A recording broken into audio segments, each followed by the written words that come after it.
शेतकरी मित्रांनो नमस्कार. ग्रीन सर्च इंडियामध्ये आपले स्वागत आहे. आज आपण पाहणार आहोत फळबाग लागवडीमध्ये कॅनोपीचे महत्त्व. शेतकरी मित्रांनो, फळबाग लावणे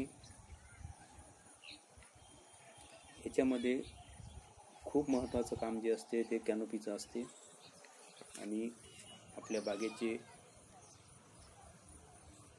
सगळे अर्थगणित कॅनोपीवरच अवलंबून असते. ज्याप्रमाणे आपण मुलांना लहानपणापासून योग्य शिकवण देतो, त्याला वळण देतो, त्याच्या आयुष्याला आकार देतो आणि तेच मुलं आपल्याला शेवटी आधार देतात, आपला सहारा बनतात, आपलं पालनपोषण करतात. त्याचप्रमाणे फळबाग बागेतील जे झाडं असतात त्यांना मुलाप्रमाणे वाढवावं लागते आणि नंतर मग त्यांच्याकडून आपल्याला उत्पन्नाची अपेक्षा करता येते. तर हे सांगण्याचे महत्त्व असे आहे की कॅनोपीला महत्त्व सुरुवातीच्या 1 वर्षामध्येच असते. जसे की व्हिडिओमध्ये तुम्ही जे झाड पाहत आहात ते L49 जातीचं आहे, सरदार. आणि जेव्हा ते झाड लावलं होतं तेव्हा ते फक्त सिंगल स्टेम म्हणजे फक्त एका काळीचं झाड होतं. त्याच्यानंतर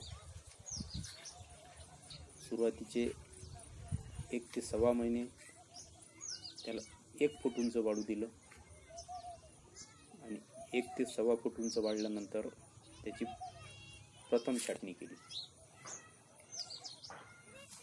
आता प्रथम छाटणी 1 ते 1.25 फूट एवढ्या उंचीवरूनच का?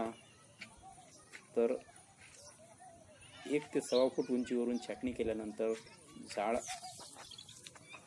कितीही उंच वाढलं तरी त्याची जी स्टेम असते, त्याचा जो खालचा बुंदा असतो, तो बुंदा झाडाचा भार सहन करू शकतो.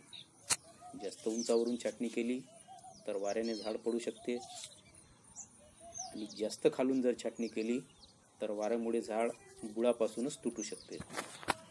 तर 1 ते 1.25 फूट उंचीवरूनच छाटणी करणे हे वैज्ञानिकदृष्ट्या फार महत्त्वाचे आहे. आणि त्याच्यानंतर व्हिडिओमध्ये दिसत आहे त्याप्रमाणे 1.25 महिन्यानंतर त्याची दुसरी छाटणी केली, म्हणजे एकाच्या 2 स्टेम तयार केल्या, 2 फांद्या तयार केल्या आणि साधारणतः 3.5 ते 4 महिन्यामध्ये त्याची तिसरी छाटणी केली. म्हणजे तिसऱ्या छाटणीमध्ये 2च्या 4 झाल्या आणि आता या छाटणीमध्ये 4च्या 8 फांद्या झाल्या आहेत. आता व्हिडिओमध्ये पाहिल्याप्रमाणे त्याला कळ्या पण दिसत आहेत, पण ते कळ्या आम्ही आता तोडून टाकणार आहोत आणि याच्यानंतर 8च्या 16 फांद्या करणार आहोत. आणि ज्या वेळेला 16च्या 32 फांद्या होतील तेव्हा त्याचे फळ घेणं सुरुवात करू. धन्यवाद.